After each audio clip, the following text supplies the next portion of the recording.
আপনারা দেখছেন একুশে টেলিভিশন।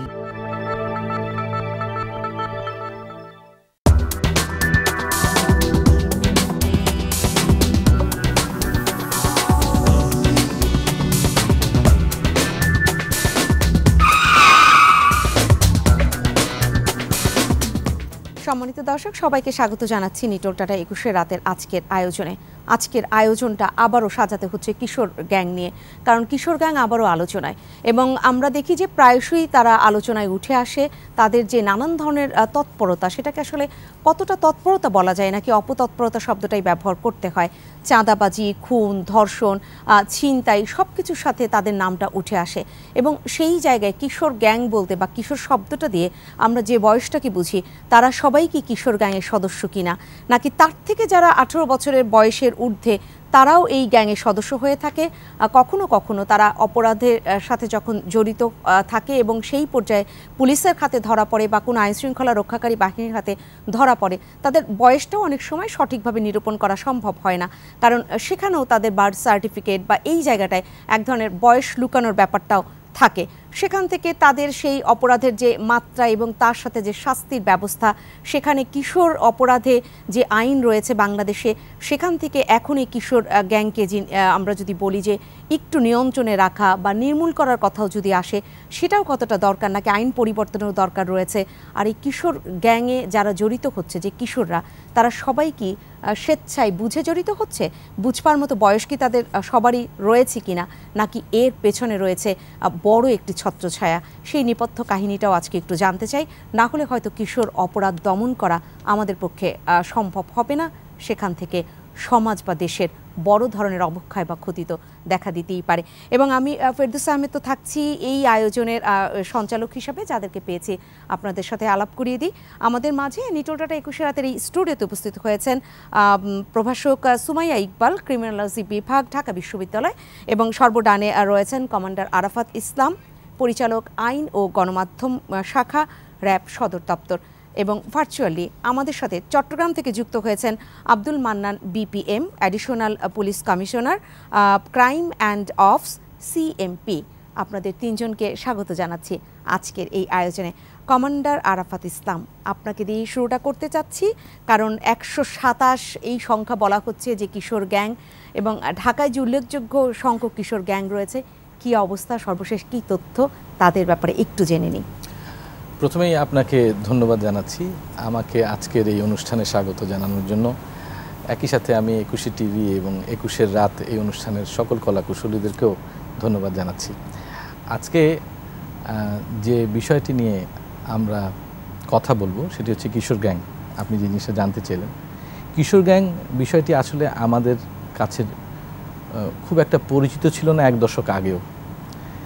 এটা শুধু পশ্চিমা দেশগুলোতেই দেখা যেত, কিন্তু গত 1 দশকের মাথায় দেখতে পাচ্ছি যে কিশোর গ্যাং আমাদের দেশে মাথা চাড়া দিয়ে উঠেছে। প্রথমে এদের সন্ত্রাসী কার্যক্রম তেমনভাবে দেখা না গেলেও ইদানিংকালে তাদের সহিংস রূপ আমরা দেখতে পাচ্ছি। সাধারণত এলাকার চাঁদাবাজি, আধিপত্য বিস্তার, বিভিন্ন ধরনের হত্যা লুণ্ঠনের কাজেও তারা জড়িয়ে পড়ছে।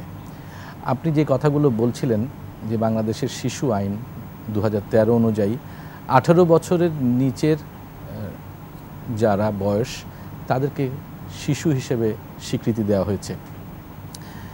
কিন্তু এই কিশোর গ্যাংয়ের সাথে যারা জড়িত, যখন তারা বিভিন্ন অপরাধের সাথে জড়িয়ে পড়ছে এবং তাদেরকে আইন শৃঙ্খলা রক্ষাকারী বাহিনী, র্যাব, পুলিশ সহ অন্যান্য বাহিনীর হাতে তারা গ্রেফতার হচ্ছে, তখন তাদের যে সাজার বিষয়টি এবং তাদের যে বিচার প্রক্রিয়াটি, এটি কিছু বাধ্যবাধকতা আছে এবং সাজার বিষয়টিও আসলে কিছুটা নমনীয়। অপরাধ প্রমাণিত হলে তাদেরকে কিশোর সংশোধনাগারে প্রেরণ করা হচ্ছে এবং তারপরে নির্দিষ্ট সময় পরে তারা আবার বের হয়ে আসছে। এভাবে এই চক্রটি পুনঃ কাজ করছে। আমরা দেখতে পাচ্ছি একটি কিশোর গ্যাং থেকে আরেকটি কিশোর গ্যাংয়ের উদ্ভব হচ্ছে। সাধারণত দেখা যাচ্ছে যে যেটা নিম্ন মধ্যবিত্ত এবং মধ্যবিত্ত শ্রেণী এবং যেখানে জনবসতিপূর্ণ জায়গা, সেই অধিক জনবসতিপূর্ণ জায়গাগুলোতেই কিশোর গ্যাংয়ের দৌরাত্ম্যটা বেশি তুলনামূলকভাবে।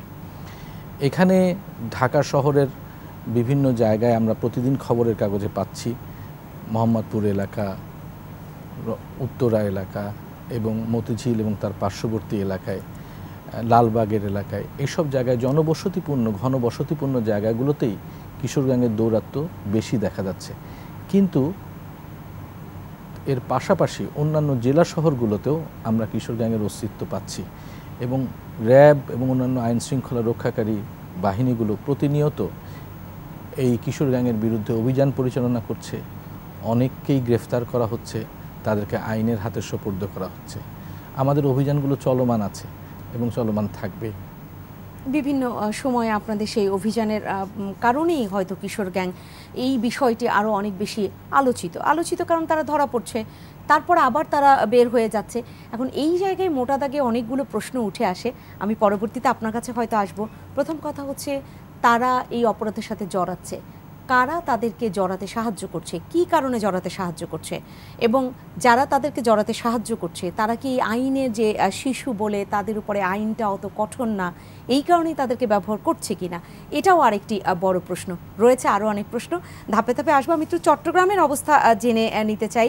আব্দুল মান্নান বিপিএম, আপনি রয়েছেন, আপনার কাছে একটু শুনতে চাই, কারণ সাম্প্রতিক সময় চট্টগ্রামের একটি খবর গণমাধ্যমের শিরোনাম হয়েছে এবং সবগুলো যদি বলি প্রিন্ট মিডিয়ার একদম প্রথম পাতায় ছিল যে চট্টগ্রামের সেই জিএসসি মোড়ে একটি বালককে মোবাইল চোর সাজিয়ে সেখান থেকে কিশোর গ্যাংরা তাকে মারধর করেছে, আটক করেছে, পরবর্তীতে তার কাছে আবার মুক্তিপণ দাবি করেছে।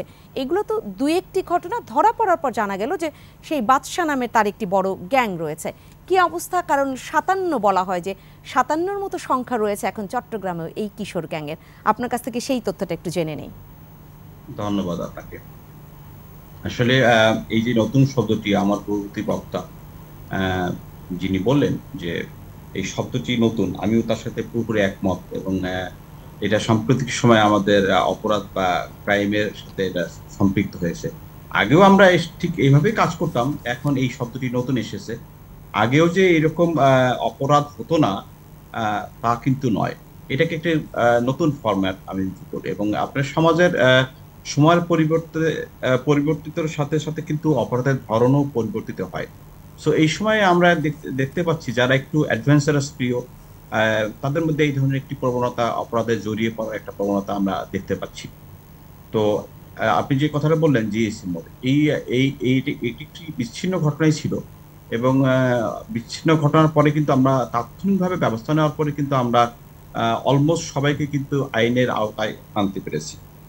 এখানে কিন্তু একজনের যে বয়স আসছে তার বয়স হলো আপনার, আমি আগের বক্তাও বলেছেন যে আমাদের যে শিশু আইন আছে সেখানে কিন্তু 18 বছরের নিচে যারা আছে তাদেরকে আমরা শিশু বা কিশোর বলতে পারি, কিন্তু 18 বছর পরে কিন্তু আমরা তাকে বলতে পারি না। এমন একজন কিন্তু ছিল হয়তো বা 18 বছরের নিচে, আর সবাই কিন্তু 18 বছরের উপরে। সো আমরা সবাইকে অ্যারেস্ট করতে পেরেছি। এবং আরো একটি ঘটনা যেটা আপনি হয়তো বলে গেছেন, কয়েকদিন আগে আমাদের আরেকটি ঘটনা ঘটেছিল, সেটা হলো আমাদের আকবরশাহ থানায় একজন দন্ত চিকিৎসক নিহত হয়েছিল। সেখানেও কিন্তু আমরা যারা মেইন অ্যাকিউজ তাদেরকে আমরা কিন্তু আইনের আওতায় আনতে পেরেছি।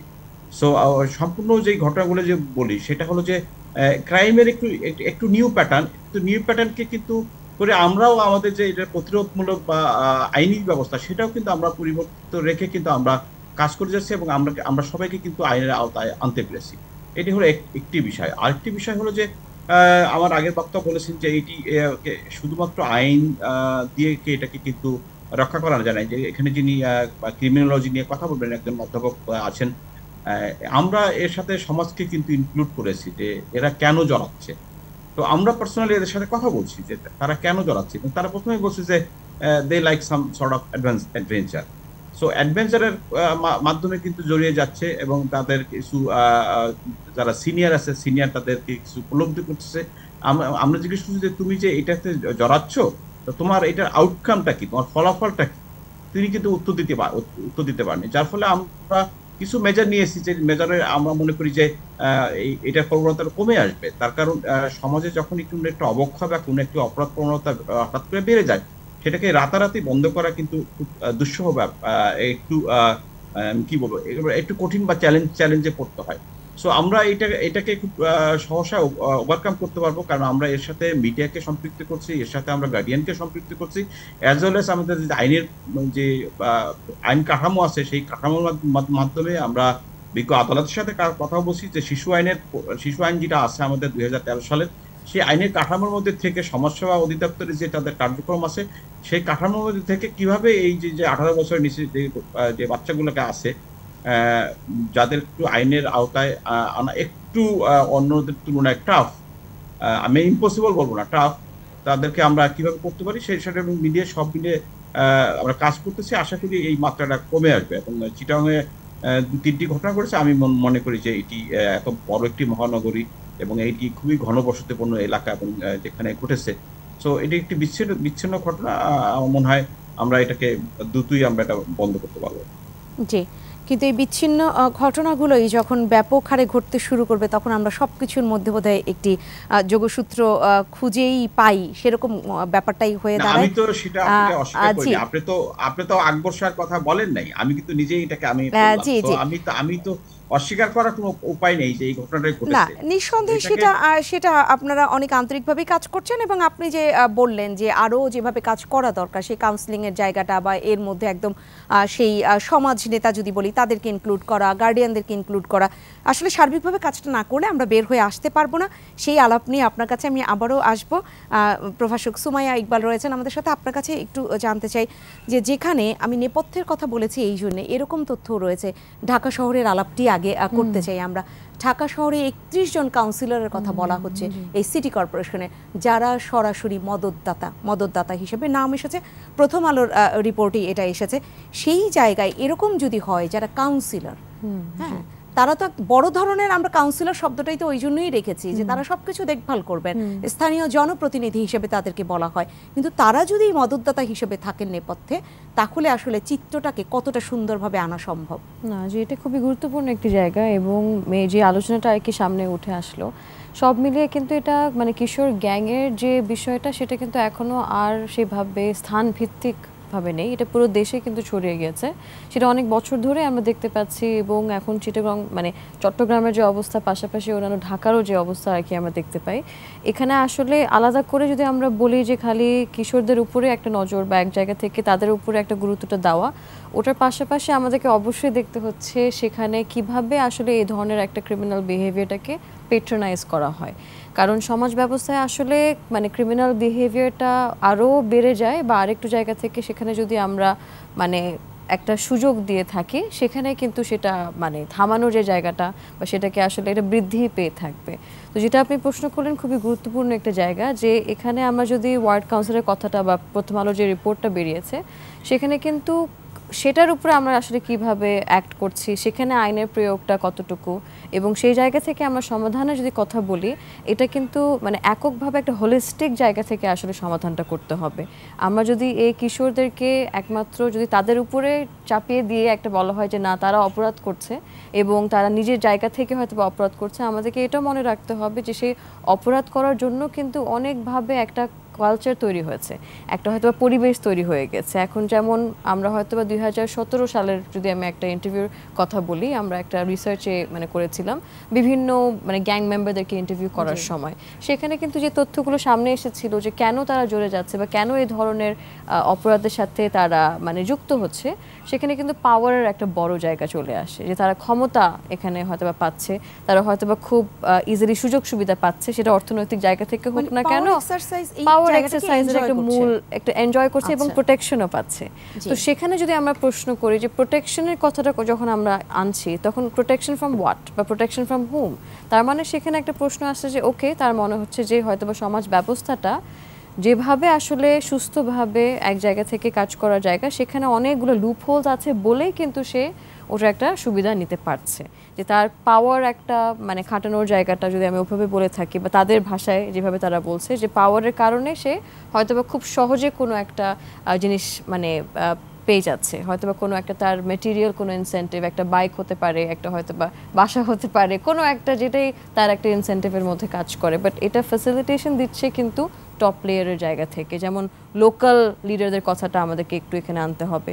সেখানে যে রিপোর্টটা আসলো ওয়ার্ড কাউন্সিলের জায়গা থেকে, এই সব কিছু কিন্তু নিয়ন্ত্রণে আনলেই আমরা। কতটা কাজ করে তাদের মধ্যে ফ্যান্টাসি অনেকটুকু, যেমন একটা তো থ্রিল, যিনি বলেন আর কি, আমাদের মাত্র চট্টগ্রাম থেকে আর কি আমাদের যিনি অফিসার যুক্ত হয়েছেন, থ্রিল অবশ্যই অ্যাডভেঞ্চার একটা কাজ করে, সেই বয়সেরই একটা জায়গা আছে যেখানে হয়তো বা সে খুবই মানে মেটেরিয়াল জায়গা থেকে, যে তার বড় একটা বাইক থাকছে, সে হয়তো বা কোনো একটা ইমেজের মধ্যে সে খুবই পাওয়ারফুল একজন ব্যক্তি হয়ে উঠেছে সেই বয়সে। বাট এটার পাশাপাশি আমাদেরকে দেখতে হবে যে আমরা একমাত্র কিশোরদের উপরে আমরা ফোকাসটা করছি কিনা, এটার পাশাপাশি কিন্তু এটা একটা ফ্যাসিলিটেশনও চলছে, বিকজ তাদেরকে অবশ্যই তাদের নিজেদের জায়গা থেকে একটা তো মানে আগ্রহ তো আছেই, পাশাপাশি কিন্তু সেটাকে আগ্রহটাকে চর্চা করা হচ্ছে। সো সেটাও আমাদেরকে কিন্তু খুবই গুরুত্বপূর্ণভাবে এটার উপরে নজর দিতে হচ্ছে, বিকজ ওভারঅল কিন্তু মানে কিশোর গ্যাংগুলোকে যদি আমরা সেই টপ প্লেয়ার থেকে নিয়ন্ত্রণ করতে পারি, তাহলে কিন্তু আমরা দেখতে পারবো যে সেই কিশোরগুলোও কিন্তু এখানে আস্তে আস্তে আইনের প্রয়োগের মাধ্যমে এই ধরনের অপরাধ থেকে সরে আসবে। কাজটা আসলে করতে হবে। কমান্ডার আরাফাত ইসলাম, আসি আপনার কাছে আবার। আপনি তখন প্রথম বক্তব্যে আপনার বলছিলেন ঢাকার মোহাম্মদপুরের কথা। মোহাম্মদপুরের একটি ছোট্ট ঘটনা সাম্প্রতিক সময় যেটা হলো সেটা বলছি।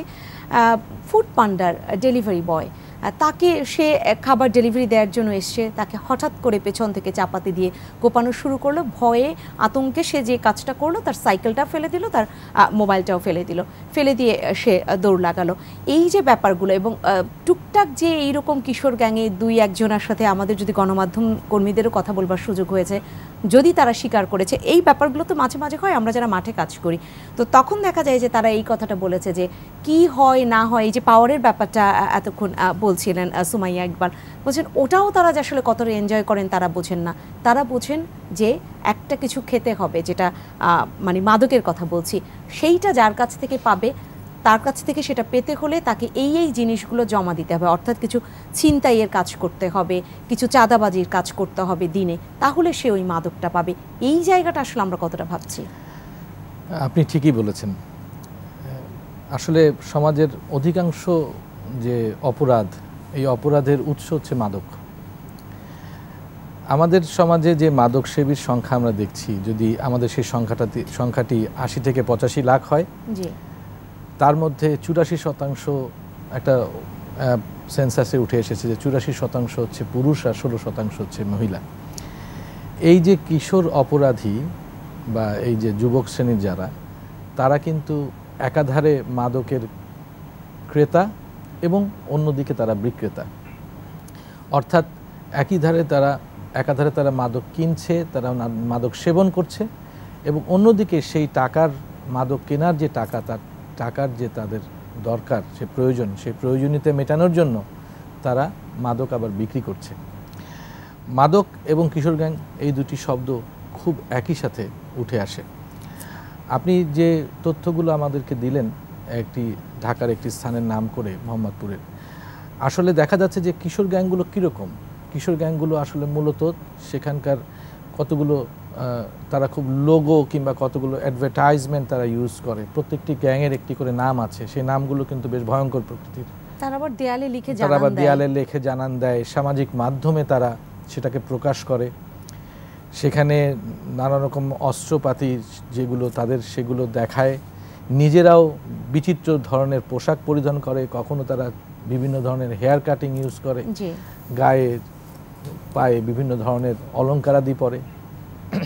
এই যে জিনিসগুলো, এগুলো দেখে আমার পূর্ববর্তী বক্তা আপা বললেন যে অনেকে এটাকে উদ্বুদ্ধ হয় যে আমিও যদি সেখানে যাই। জুভেনাইল ডেলিনকুয়েসি বলে একটা কথা আছে, যে এই বয়সটাই হচ্ছে নিয়ম ভাঙার একটা প্রবণতা তাদের মধ্যে কাজ করে, ফ্যান্টাসি কাজ করে।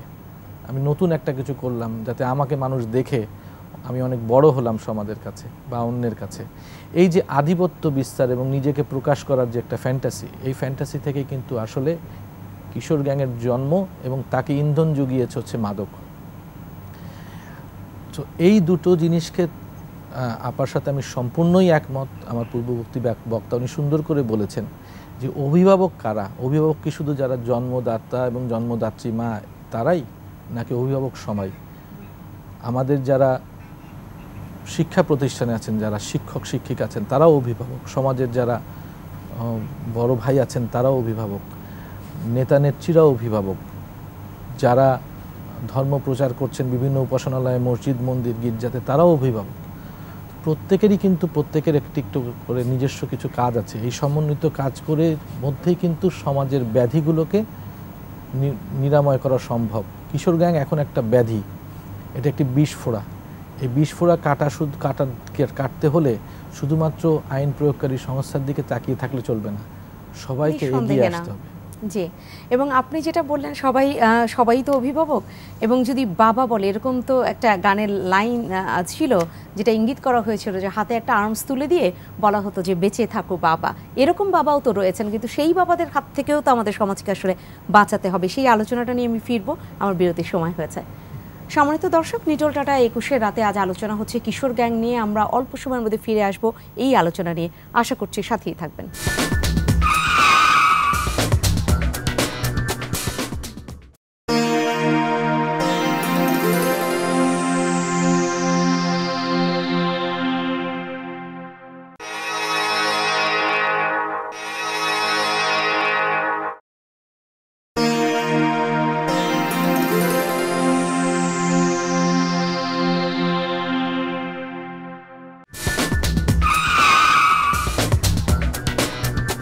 সম্মানিত দর্শক, আবারও ফিরে এলাম নিটোল টাটা 21-এর রাতের আজকের আয়োজনে।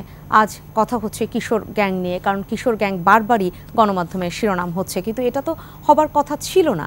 এটা আমাদের সমাজের জন্য অনেক বেশি অপ্রত্যাশিত, অনাকাঙ্ক্ষিত, কিন্তু সেই ঘটনাগুলোই ঘটছে। কেন ঘটছে সেটাই জানবার চেষ্টা করছি। রয়েছেন আমাদের সাথে তিনজন অতিথি এই মুহূর্তে যুক্ত রয়েছেন আমাদের সাথে ভার্চুয়ালি। আব্দুল মান্নান, বিপিএম, আপনার কাছ থেকে একটু জানতে চাই, পুলিশের ব্যাপারেও এক ধরনের অভিযোগ রয়েছে। আমি সুনির্দিষ্টভাবে চট্টগ্রামের পুলিশের কথা বলতে পারবো না, যদিও ঢাকার পুলিশ কোনো কর্মকর্তা আমাদের সাথে নেই, কিন্তু ঢাকার বিভিন্ন থানার ব্যাপারে বলা হয় অমুক থানার ওসি গণমাধ্যমে এসেছে, তিনি এর সাথে রয়েছেন, তিনি জানেন ওই এলাকার গ্যাং কারা এবং কারা কারা সদস্য, কাদের ছত্রছায়ায় তারা চলছে, সব কিছু জানেন, কিন্তু পুলিশও এক ধরনের নীরব ভূমিকা পালন করে। আপনার কাছে জানতে চাই, চট্টগ্রামে এ ধরনের কোনো অভিযোগ রয়েছে কিনা পুলিশের বিরুদ্ধে? ধন্যবাদ আপনাকে। আমি একটু আমার পূর্ববর্তী বক্তার যিনি বলছেন যে আমরা শুধুমাত্র পিতাকে অভিভাবক মনে করতেছি না, আমি কিন্তু বলছি যে শুধু আমরা পিতাকে বা বাবা মাকে আমরা প্রথম ফার্স্ট অভিভাবক, এর সাথে কিন্তু আমি আরেকটি শব্দ বলেছি, সেটা হলো যে এর সাথে সংশ্লিষ্ট সবাইকে কিন্তু আমরা ইনক্লুড করছি, ইনক্লুডিং মিডিয়া। সো আমরা সকল স্টেক হোল্ডার নিয়ে আমি কাজ করতেছি। এটা ফর ইউর কাইন্ড ইনফরমেশন, আপনারাও কাজ করতেছেন, আপনাদের অ্যাঙ্গেল থেকে আমরাও কাজ করতেছি, একদম তাই, সবাই মিলে সম্মিলিত কাজ।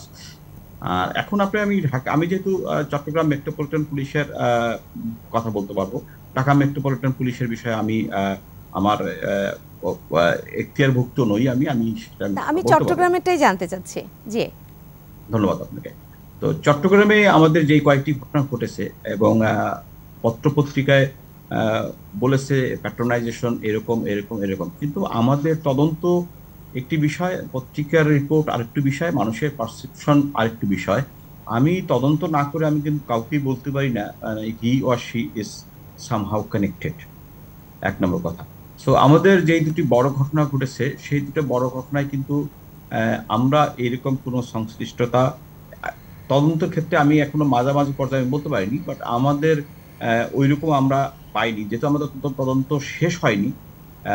একটা মামলা তদন্ত প্রায় শেষ পর্যায়ে, আর দুটি মামলা আমাদের তদন্তর মাঝ পর্যায়ে এসেছে। সো প্রথম যে মামলাটা আছে আমরা এরকম ভাবে অনেকের নাম এসেছে, বাট আমরা পাইনি, এক নম্বর কথা।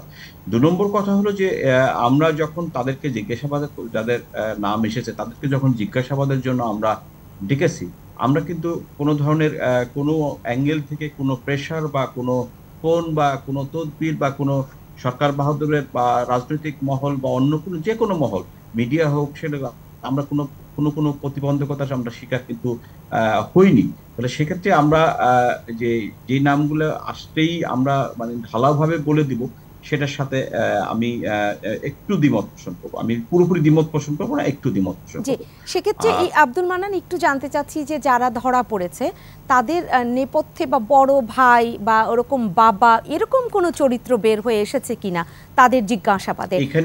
এখানে ম্যাডাম একটু যিনি এখানে যে এই যে যেই যেই 6 জন বা 7 জন বা 8 জন মতান্তর আমাদের একটা ঘটনা 11 জনের মাধ্যমে সংগঠিত হচ্ছে। তো ওখানে যিনি যার কথা সে তো নিজেই মামলায় অ্যারেস্ট হয়েছে। সো এখানে আমাদের সম্পৃক্ততা বা আমরা তাকে প্যাট্রোনাইজেশনের কোনো ব্যাপার কিন্তু আসতেছে না। আমি কি আপনাকে বুঝাতে পেরেছি? যিনি যিনি বলছে যে ওই এলাকা যে যিনি এই এই ধরনের কাজকে যিনি প্যাট্রোনাইজ করতেছেন, তাকে তো আমরা মামলায় নিয়ে এসেছি। যদিও সে জামিনে আছে, সেটা হলো সাবজুডিশিয়াল ম্যাটার, একটু আদালতের বিষয়, সেটা আমরা বলতে পারবো না। সো আমরা এই ধরনের কোনো প্রবলেম আপনাদের এই বিষয়টি একদম সুনির্দিষ্ট একটি ঘটনা, এটা নিঃসন্দেহে এখন একদম তদন্তনাধীন রয়েছে এবং তদন্তের মধ্যে যখন কোনো ব্যাপার থাকে সেটা নিঃসন্দেহে আপনারাও সেই তথ্য আমাদেরকে বলবেন না বা আমরাও সেটা প্রত্যাশাও করি না। তদন্তের স্বার্থে ওটা ওভাবেই থাকা দরকার। কিন্তু আমি জানতে চাচ্ছি যে এরকম যে ঘটনাগুলো চট্টগ্রামেও ঘটে থাকে, এর পেছনে কোনো বড় ধরনের, যদি বলি কিশোর গ্যাংয়ের পেছনে আরও বড় ধরনের গ্যাং, আমি আরেকটু সুস্পষ্ট করে বলি, যেমন এরকম কিছু তথ্য রয়েছে, যদিও এখনো সুনির্দিষ্ট করে সেই তথ্যগুলো পাওয়া সম্ভব হচ্ছে না, যে শীর্ষ সন্ত্রাসীরা যারা দেশের বাইরে রয়েছে, দেশের বাইরে থেকে যারা কলকাঠি নাড়ছে, দেশের মধ্যে নানান ধরনের খুন করাচ্ছে, নানান ধরনের চাঁদাবাজি করাচ্ছে বড় বড়, তারা এরকম কিশোর গ্যাংকে ব্যবহার করছে। কিন্তু সেইটা সব সময় একদম গণমাধ্যমে উঠে আসছে না, সেই তথ্যগুলো প্রপার পাওয়া যাচ্ছে না। সেরকম কোনো রয়েছে কিনা, কোনো ধরনের আভাস বা সেরকম কোনো তথ্য পেয়েছেন কিনা, সেইটা একটু জানতে চাচ্ছি। ম্যাডাম, আমি আপনাকে একদম আমি কেস বাই কেস অ্যানালাইসিস করেছি। সো আমাদের যেখানে 3টি ঘটনা ঘটেছে, সো 3টি ঘটনায় আমরা যাদের মানে কি বলবো, যারা একদম টপ পজিশনে ছিল তাদের পর্যন্ত কিন্তু আমরা আইনের আওতায় এনেছি। সো এখানে আমরা কাউকে ছাড় দেইনি, এটা হলো 1 নম্বর। 2 নম্বর কথা, এই প্রত্যেকটি ঘটনায় আমরা জিজ্ঞাসাবাদ করছি। জিজ্ঞাসাবাদে আমাদের, যেহেতু আমি বললাম আমি কেস বাই কেস অ্যানালাইসিস করেছি, বাহির থেকে কোনো কানেকশন আমরা বা কানেক্টিভিটি আমরা আপাতত পাইনি। আমি এইটুকু বলতে পারি, মানে ভবিষ্যতে পাবো কিনা, কারণ এই বিষয়টা তদন্তাধীন আছে কিনা, কারণ আমাদের এই প্রতিনিয়ত আমরা কিছু তথ্য পাই, সেই তথ্য অনুসারে আমরা এগিয়ে যাই। কখনো আমাদের এক অ্যাঙ্গেল থেকে আরেক অ্যাঙ্গেলে যেতে হয়, আরেক অ্যাঙ্গেল থেকে আরেক অ্যাঙ্গেলে যেতে হয়, না তো আমরা সত্যটা উদ্ঘাটন করতে পারবো না। আমি সত্যটা যদি উদ্ঘাটন করতে না পারি, তাহলে আমি যদি একটা জাস্টিস দেওয়ার মতো যদি আমি ম্যাটেরিয়াল বিজ্ঞ আদালতে দিতে না পারি, তাহলে তো এটা সমাজে বেড়ে যাবে। সো আমাকে সব অ্যাঙ্গেল নিয়ে কাজ করতে হচ্ছে। সো আমার 3টি কেসে আমি এইরকম কোনো সংশ্লিষ্টতা আমরা পাইনি। আপনি যেটা আপনি চমৎকারভাবে স্পষ্ট করলেন এবং যে তথ্য পেয়েছেন সেই তথ্যটাই আমাদের সামনে আবার উপস্থাপন করলেন। সেটা তো আসলে ভবিষ্যৎ বলে দিবে এর সাথে কোনো সংশ্লিষ্টতা রয়েছে কিনা। আমি প্রভাষক সুমাইয়া ইকবাল আপনার কাছে আসতে চাই। এই তথ্যটা আমি একেবারেই আব্দুল মান্নানের কাছে জানতে চাইলাম এই জন্য যে এরকম ব্যাপারগুলো যখন থাকে যে এই সংশ্লিষ্টতা রয়েছে কিনা, যারা এখন দেশের বাইরে থাকছে সেখান থেকে তারা শীর্ষ সন্ত্রাসী দেশের মধ্যে আসতে পারছে না, তখন তারা এই ধরনের কাজ করিয়ে থাকে। এবং আমরা এরকম নানান ধরনের তথ্য তো উঠে এসেছে। এখানে রয়েছেন কমান্ডার আরাফাত ইসলাম, তিনিও বলতে পারবেন। তার আগে আমি একটু জানতে চাই যে এই জায়গাগুলোতে আমাদের আর কি করণীয় রয়েছে। এখানে আমি যেমন মানন ভাই যেমন যিনি আর কি যুক্ত হয়েছে, ওনাকে ধন্যবাদ জানাতে চাচ্ছি, যেভাবে আর কি তথ্যগুলো এবং কেস বাই কেস উনি যেভাবে আলোচনা করে গিয়েছেন। এখানে আমাদেরকে আসলে আরও একটু মনে রাখতে হচ্ছে যে আমরা আলাদা যে সকল স্টেক হোল্ডার কাজ করছে, যেমন পুলিশের কাজের জায়গা থেকে স্বাভাবিকভাবে কিন্তু ওনাদের কাজটা যেভাবে ওনারা করে যাচ্ছেন, সমাজের জায়গা থেকে সেবা যে করে যাচ্ছেন, সেটা যত মানে সুস্থভাবে করতে পারছেন কি পারছেন না, সব কিছু মিলিয়ে কিন্তু আমাদের যে সমাজ ব্যবস্থা, ওনাদের উপর যেমন অনেক জায়গা থেকে চাপও পড়ছে, বাট তারা কতটা ওইভাবে ইন্ডিপেন্ডেন্টলি কাজ করতে পারছে। এটা কেন বলার প্রয়োজন, কেন? কারণ কিশোর অপরাধ এমন একটা জায়গায় আমাদের পৌঁছে গেছে এবং পৌঁছে যেতে আরও পারে, যদি কিনা সেখানে আমরা আলাদা করে আসলে প্রত্যেকটা প্রতিষ্ঠানকে কাজ করার জায়গাটা সুস্থভাবে আমরা তৈরি করে না দিতে পারি। এখানে যেমন স্বাভাবিকভাবে অনেক ধরনের, যেটা আপনি মাত্র বললেন বা মান্নান ভাই মাত্র আর কি উল্লেখ করে থাকলেন, ডিফারেন্ট কাইন্ডস অফ প্রেশার থাকছে। আমাদের প্রতিষ্ঠানগুলো আলাদা করে মানে ইন্ডিপেন্ডেন্টভাবে অটোনমাস জায়গা থেকে কাজ কতটুকু করতে পারছে কিনা, যদি কোনো ধরনের এরকম তথ্য পাওয়া যায় বা তথ্য যেগুলো পাওয়া গেছে, প্রথম আলো যে রিপোর্টটা আপনি মাত্র বললেন, সেখানে কিন্তু পাওয়ারের সাথে যে সম্পর্কটা, তো এটা খুবই গুরুত্বপূর্ণ। লোকাল জায়গা থেকে যে সকল পাওয়ারের প্রতিষ্ঠানগুলো আছে এবং লোকাল জায়গা থেকে যত ধরনের কাউন্সিল, সবগুলো জায়গা থেকে যদি আমরা ভেবে থাকি, সেটা আমরা কতভাবে সুস্থভাবে আইনটা প্রয়োগ করতে পারছি কিনা। তো পুরোপুরি যখন আমরা আলোচনা করি তখন যেটা আমরা দেখি, পার্টিকুলারলি মিডিয়া ন্যারেটিভের জায়গা থেকে হয়তো বা পুরোপুরি আমরা ফোকাসটা করছি কিশোরদের উপরে, পুরোপুরি ফোকাসটা হয়তো আমরা করছি আমাদের ল এনফোর্সমেন্টের উপরে, বা আলাদা করে হয়তো বা সেখানে লোকাল লিডার বা সেই কাউন্সিলের কথাটা, সেটা যে একটা নেক্সাস থাকছে এবং সেটাকে আমরা সুন্দরভাবে যদি আমরা সমাধান করতে চাই, সেটার যে আসলে সলিউশনগুলোর দিকে আগাতে হবে, এটা আমাদেরকে আসলে চর্চা করার একটা মানে পরিবেশ বা একটা আলোচনা আসলে নিয়ে আসতে হবে, যে আমরা সেই পাওয়ার সোর্সগুলোকে আসলে কতভাবে। অসম্ভব নয়, কিন্তু আপনি যে নেক্সাসের কথা বললেন এবং সবাইকে একসাথে কাজ করবার কথা, সেখানে হচ্ছে সমন্বয়টা অনেক বেশি জটিল হয়ে দাঁড়ায়। যদি বলি যে প্রতিষ্ঠানের কথা আপনি যখন বললেন, একদম সমাজের প্রথম প্রতিষ্ঠান হিসেবে আমরা যদি পরিবারকে চিন্তা করি, পরিবারের সেই বন্ধনটা সেইটা যখন শিথিল হয়ে পড়ে, তখন তো একটি বাচ্চা আসলে অন্যদিকে যাবার সুযোগটা তৈরি হয়। বা ধরেন আমি যদি সেই দুষ্ট চক্র হই, আপনার বাচ্চাকে যখনই আমি দেখবো যে একটু শিথিল হয়ে পড়েছে এই বন্ধনটা, তখন আমার টেনে নিতে সুবিধা হবে, হয়তো আপনার কাছ থেকে ছিন্ন করতেও সুবিধা হবে।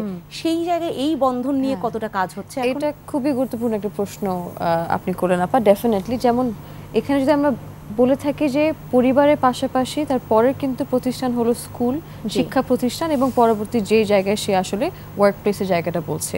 এখন অনেক ধরনের থিওরির কথা হয়তো আমি বেশি বলবো না, কিন্তু এটা খুবই গুরুত্বপূর্ণ একটা জায়গা যেখানে সোশ্যাল কন্ট্রোলের কাজটা আমরা যদি বলি, পরিবারের মাধ্যমে সে কতটুকু সোশ্যাল একটা বন্ড মেনটেন করতে পারছে। পাশাপাশি যদি মানে হার্শির একটা থিওরি আছে সোশ্যাল কন্ট্রোল, সেটা খুবই আমি সিম্পলভাবে যদি বলে থাকি, তার সমাজের প্রতি যে বন্ডটা, সে কতটুকু অ্যাটাচড, সে কতটুকু কমিটেড, কতটুকু সে ইনভলভড, এবং সে কতটুকু বিশ্বাস করে যে সমাজ ব্যবস্থার যে প্রক্রিয়াটা সেটা সুস্থভাবে আমি যদি ফলো করি, আমি আমার এই পজিশন এ থেকে পজিশন বি পর্যন্ত যেতে পারবো। মানুষের মধ্যে যে বিশ্বাসের জায়গাটা, যে আমি আসলে সোশ্যালি মোবাইল হতে চাচ্ছি, আমি হয়তো বা পড়াশোনা করে আমি একটা ভালো চাকরি করতে চাচ্ছি, সেটা আমার সুস্থভাবে আমি করতে পারছি কিনা।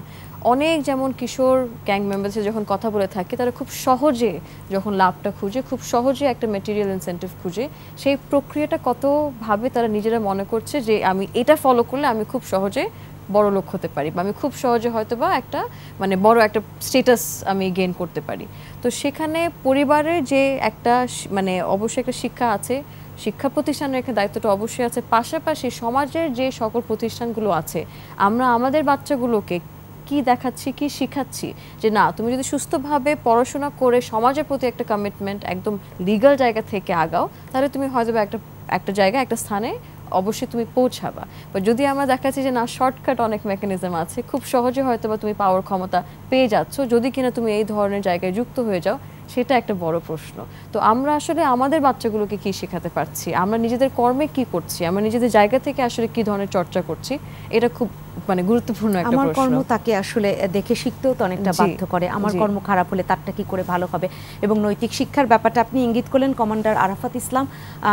একটা তথ্য ছোট করে একটু জেনেই নিতে চাই, কিশোর গ্যাংয়ের যাদের সদস্যদেরকে পান, এরা শিক্ষা প্রতিষ্ঠানের সাথে কতটা যুক্ত রয়েছে? কারণ চট্টগ্রামের ঘটনায় দেখা গেল মাত্র একজন শিক্ষার্থী, বাকিরা আসলে কোনো শিক্ষা প্রতিষ্ঠানের সাথে নেই। এই তথ্যটা কি রয়েছে? আমি যেটা প্রথমেই বলার চেষ্টা করেছিলাম যে কিশোর গ্যাংয়ের উদ্ভব হয়েছিল প্রথমে টোকাই শ্রেণী থেকে, সমাজের একেবারেই যারা অবহেলিত এই কিশোর গ্যাং তৈরির পিছনে এই সামাজিক অবহেলাটা হলো প্রথম মানে কাজ করেছে। এরপরে নানা ধরনের আপা যে কথাগুলো বলার চেষ্টা করেছেন, আমি ওনার সাথে ওনার কণ্ঠে কণ্ঠ মিলিয়ে বলতে চাই যে পারিবারিক শিক্ষা, ধর্মীয় অনুশাসন, সামাজিক যে চর্চা ইত্যাদি সব কিছুর যে একটা অবক্ষয় বা এই নেগলেক্টফুলনেস, এইটা থেকেই আসলে একটা ছেলের দুরন্তপানা, নিয়ম ভাঙার প্রবণতা এগুলো তৈরি হয়। এবং তারপরে অন্য অনেক কিছু চলে আসে। শিক্ষা প্রতিষ্ঠানগুলোতে দেখা যায় যে ভালো ছাত্র মন্দ ছাত্রের মধ্যে একটা বিভেদ তৈরি হয়ে যায়। পিছিয়ে পড়া ছাত্র যারা আছে তাদেরকে আমরা এগিয়ে নিয়ে আসতে পারি না। যে ছেলেটা প্রথম হয় সে ক্লাস 1 থেকে 10 পর্যন্তই প্রথম হয়, বা অনেক সময় দেখা যায় যে 1 থেকে 10-এর মধ্যেই থাকে, আর যারা পিছনে পড়ে গিয়েছে তারা পিছনেই পড়ে থাকে। এই যে তাদের মধ্যে এক ধরনের হতাশা কাজ করে। আপনি যে কথাগুলো বলছিলেন যে শিক্ষার্থীর ব্যাপারটা, আমাদের সমাজে এখন অবহেলিত একটা শিশু কিশোরদের একটা বড় ভাগ দেখা যাচ্ছে, যাদের কাজ নেই, লেখাপড়া নেই, এই যে তাদের মধ্যে একটা হতাশা, এই হতাশা থেকে হচ্ছে কিশোর গ্যাংয়ের তৈরির বীজ। এরপরে তারা তাদের পরবর্তী স্টেপে যায়, তার পরবর্তী স্টেপে যায়, মাদকের সাথে সংযুক্ত হয়। আমাদের দেশে মাননীয় প্রধানমন্ত্রীর একটি সুনির্দিষ্ট আমাদের জন্য বলেছে, মাদকের বিরুদ্ধে জিরো টলারেন্স নীতি তিনি গ্রহণ করেছেন। আমরা র্যাব ফোর্সেস চলো যাই যুদ্ধে মাদকের বিরুদ্ধে আমরা এই স্লোগান নিয়ে কাজ করি। আমরা কিশোর গ্যাংয়ের নিয়ে আমরা একটা স্লোগান নিয়ে কাজ করি, সবার হোক একটাই পণ, কিশোর অপরাধ করব দমন। এ ধরনের নানা কর্মকাণ্ড আমরা করছি। শুধু যে আমরা অপরাধী গ্রেফতারের মধ্য দিয়েই যে আমরা এই কিশোর গ্যাং দমন করব এই নীতিতে আমরা বিশ্বাসী না। আমরা কিন্তু নানাভাবে কাউন্সিলিংয়ের চেষ্টা করছি। জি, আপনি বলছিলেন একদম শুরুটা, আমরা তো শিক্ষার্থী কতজন এটা জানতে চেয়েছিলাম, ওই প্রসঙ্গেই বলছিলাম। এই যে শিক্ষার্থী আসলে যে প্রথমেই আমি বলছিলাম যে যারা সমাজের অবহেলিত, এই অবহেলিত কিশোররাই হচ্ছে কিশোর অপরাধীর প্রথম বীজ, এবং তারপরে সেখান থেকে অনেক ডালপালা গজিয়েছে, সেই ছোট বীজ থেকে চারা অঙ্কুরিত হয়েছে, বড় গাছে রূপান্তরিত হয়েছে। এবং আপনি তখন এটাও বলছিলেন যে ক্লাসের একদম ভালো ছাত্র এবং লাস্ট বেঞ্চে বসা বা যে ভালো করতে পারেনি হয়তো অনেক, তার মধ্যে একটা পার্থক্য তৈরি করে দেওয়া হয়, যার কারণে ভালো ছাত্র হয়তো ক্লাস 10 পর্যন্তই ভালো হয়। সেক্ষেত্রে আমরা যদি একটু অ্যাপ্রিসিয়েট করতে পারি তাদের ছোট ছোট কাজগুলোকে, তাহলে কি এই থেকে তাদেরকে ফেরানো যাবে কি? আপা যে কথাগুলো বলছেন, সামাজিকীকরণ প্রক্রিয়া, ধর্মীয় অনুশাসন, পারিবারিক শাসন, এই জিনিসগুলো, এইগুলোকে অনেক বেশি আমাদের এখন দেখার সময় এসেছে। আপনার সন্তান কাদের সাথে মিশছে, কেমন করে সে পোশাক আশাক পরছে, কতক্ষণ সে তার মোবাইল ফোনে সে কাটাচ্ছে, বা সে কোন সাইটগুলো ভিজিট করছে, এই জিনিসগুলো আমাদের জানা দরকার, আমাদের বোঝা দরকার, আমাদের আরও বেশি ইনভলভড হওয়া দরকার প্যারেন্টস হিসেবে। প্যারেন্টিংটা এখানে খুব বেশি জরুরি। তাহলে আমরা কোয়ালিটি টাইম দেবার কথা যেটা বলি, পারিবারিক বন্ধনটাকে অনেক বেশি সুদৃঢ় করা দরকার, এবং কিশোরদেরকে বিনোদনের ক্ষেত্র তৈরি করে দেওয়া দরকার। তাদের একটা বিনোদনের জায়গা তৈরি করে দেওয়া দরকার, যে শিশু কিশোররা কি বিনোদন পাবে, তারা কোথায় যাবে, বিনোদনের কোন মাধ্যমটা তারা খুঁজে নেবে। এই সমস্ত বিষয়গুলোই কিন্তু কিশোর অপরাধ দমনের সহায়ক হিসেবে কাজ করবে নিঃসন্দেহে। কমান্ডার আরাফাত ইসলাম, আপনারা তো বিভিন্ন সময় শুধু যে অপরাধীদেরকে ধরেন বা তাদেরকে সংশোধনাগারে দেন এটাই তো না, কাউন্সেলিং করেন, সেখান থেকে কত কিশোরকে ফিরিয়ে আনা সম্ভব হয়েছে? আমাদের কাছে তো সেই রকমভাবে আমার কাছে এই মুহূর্তে মানে পরিসংখ্যানটি নেই, কিন্তু এই কথা আমি সুনির্দিষ্টভাবে বলতে পারি যে আমাদের যে অনুপ্রেরণামূলক কাজগুলো, আমাদের যে বিলবোর্ডগুলো আছে, যেখানে আমাদের মানুষের জনসচেতনতা আমরা তৈরি করছি, আমরা বিভিন্ন শিক্ষা প্রতিষ্ঠানে যে আমরা কিন্তু মাদক বিরোধী এবং কিশোর অপরাধ বিরোধী আমরা কিন্তু বিভিন্ন মোটিভেশন লেকচার আমরা তৈরি করছি, আমাদের হটলাইনগুলো চালু আছে। কিশোর অপরাধ যেখানে সংঘটিত হচ্ছে সেখানেই কিন্তু আমরা যে আমাদের টহল কার্যক্রম পরিচালনা করছি।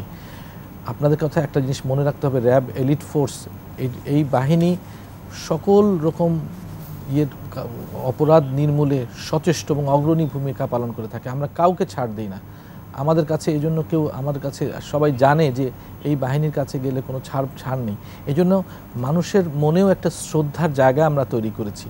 সো এই বিষয়গুলো নিয়ে আমরা কাজ করছি।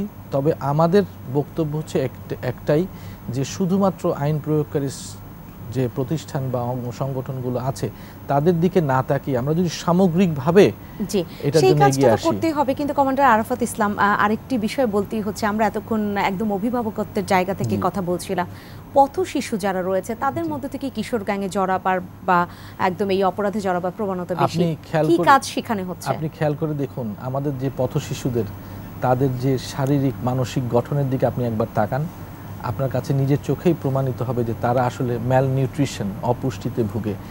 অধিকাংশই কিন্তু তারা মাদকাসক্ত, বিভিন্ন ধরনের সস্তা মাদককে তারা সবাই মাদকাসক্ত বেশিরভাগই। এবং তাদের যে উঠিয়ে নিয়ে আসার, এই অবহেলিত শিশুদেরকে যে উঠিয়ে নিয়ে আসার, তাদেরকে যে একটা সামাজিকীকরণের একটা কাজ আমাদের রয়ে গেছে, আমরা এই জায়গাগুলোতে কিন্তু অনেকটাই আমরা দৃষ্টি দিচ্ছি না, যেগুলো আমাদের দৃষ্টি দেওয়া প্রয়োজন। এবং এই ব্যাপারে আমার মনে হয় আমাদেরকে এখনই এগিয়ে আসতে হবে, না হলে এই কিশোর গ্যাংকে তৈরি করা এবং এই কিশোর গ্যাংয়ের যে মানে একটা যে প্রাদুর্ভাব আমরা দেখতে পাচ্ছি, এই প্রাদুর্ভাব থেকে কিন্তু আমরা মুক্তি পাবো না, মুক্তি পাবো না। আমরা যাদের অবহেলা করছি তারাই আসলে আমাদের সমাজকে এবং আমাদের একদম সম্পূর্ণ দেশকে যদি অবহেলা করতে শুরু করে, সেই আমাদের বুমেরাঙের মতোই ঘটনাটা ঘটবে। পথ শিশুদের বেলায় যখন এই কথাটা আসছে যে তারা অনেকে ক্ষুধা ভুলে থাকতে, ছোট বাচ্চা যে এখনো তার সেই শৈশবই পার করতে পারেনি, জুতার গাম খেয়ে ঘুমিয়ে থাকে, ড্যান্ডি ড্যাডি এরকম নানান বাবাও এই নামে তারা খেয়ে ঘুমিয়ে থাকে, যে ওটা অনেক খেলে অনেকক্ষণ তাদের আর কোনো ক্ষুধার এই ধরনের অনুভূতিই তাদের মধ্যে জাগে না। সেই জায়গায় আমরা ছোটবেলার থেকেই তাদেরকে তাহলে কিসের মধ্যে ফেলে দিচ্ছি?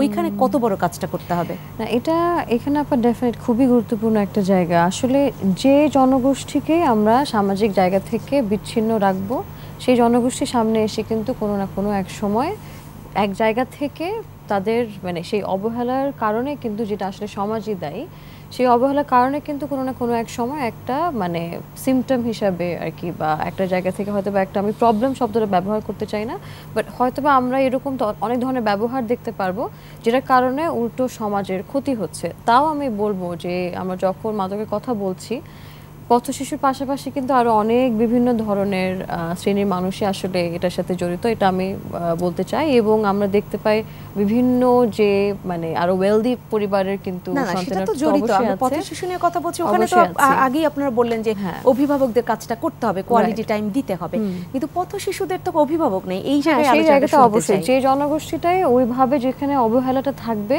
সেখানে অবশ্যই এই ধরনের সমস্যাটা মানে অবশ্যই সেটা দাঁড়াবে। এখানে যেমন আমরা যদি ভাবি যে বাচ্চাগুলো এক জায়গা থেকে সারাদিন সে না খেয়ে আছে এবং সেই কোনো ধরনের আসলে মোটিভেশন, গার্ডিয়ানশিপ বা কোনো ধরনের প্রতিষ্ঠানের সাথে তার কোনো ধরনের ইনভলভমেন্ট নেই, স্বাভাবিকভাবে কিন্তু তাকে ব্যবহার করাটা আরও অনেক মানে ইজি। তাকে হয়তো বা কোনো একটা কারণ, আমি বললাম যে না, যে কোনো মানে সে যেই এলাকায় থাকুক না কেন, আমি যদি বলি যে না এখানে গিয়ে এই ছোট একটা অপরাধ করে ফেলো, তাহলে আমি তোমাকে উল্টো এতটুকু টাকা দিব, বা আমি হয়তো বা এই মাদকটা তোমাকে দিয়ে দেবো, সেটা খুব সহজে কিন্তু তাকে ব্যবহার করা যেতে পারে।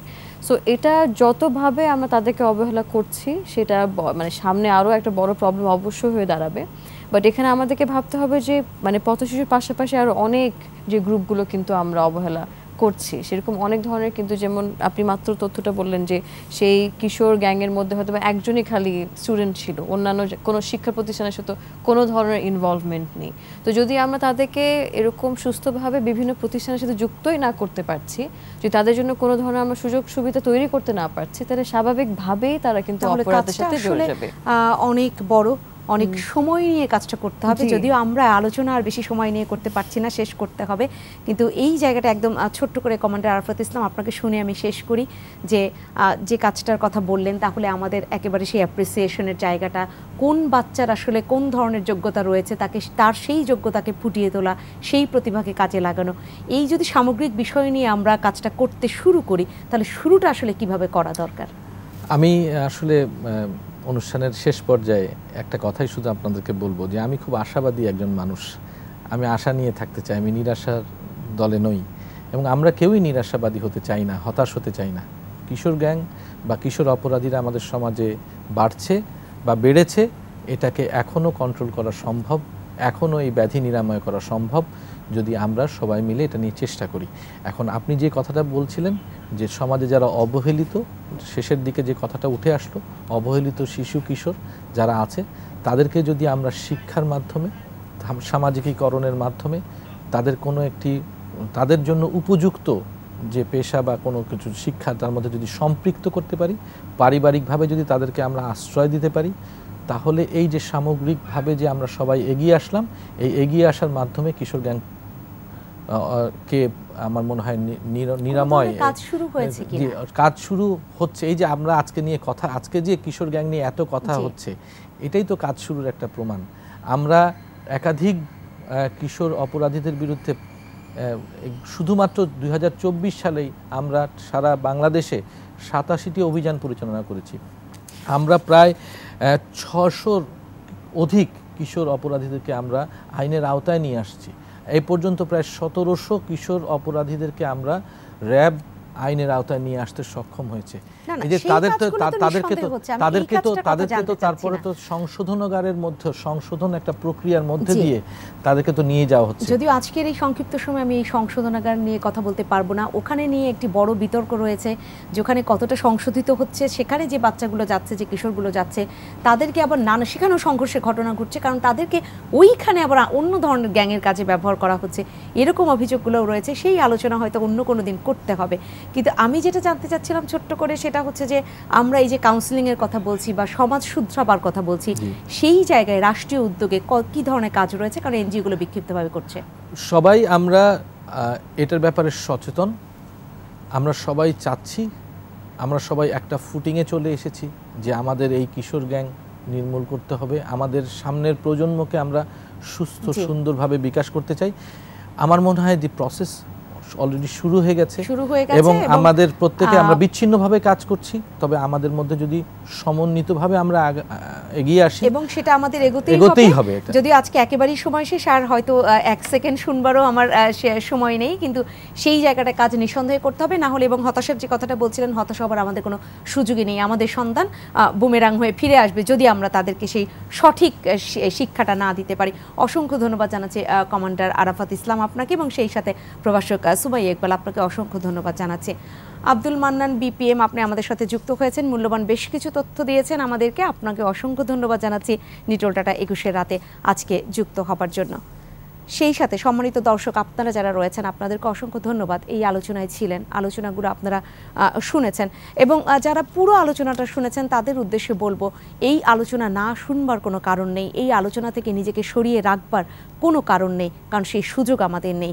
আমাদের সমাজ, আমাদের দেশ, আমাদের সন্তান, আমরা যদি সেটাকে সুন্দরভাবে গড়ে তুলতে পারি, তাহলে হয়তো দিন শেষে সেই যে সুন্দরের উপভোগটা আমরা করতে পারবো, কারণ সৌন্দর্য এমনিতে চলে আসবে না, সেখানে হতাশা হওয়ার তো কোনো জায়গাই নেই। নিঃসন্দেহে আমরা পারবো সবাই মিলে সমন্বিতভাবে, সেই প্রত্যাশায় শেষ করছি আজকের আয়োজন। সবাই ভালো থাকবেন, শুভরাত্রি।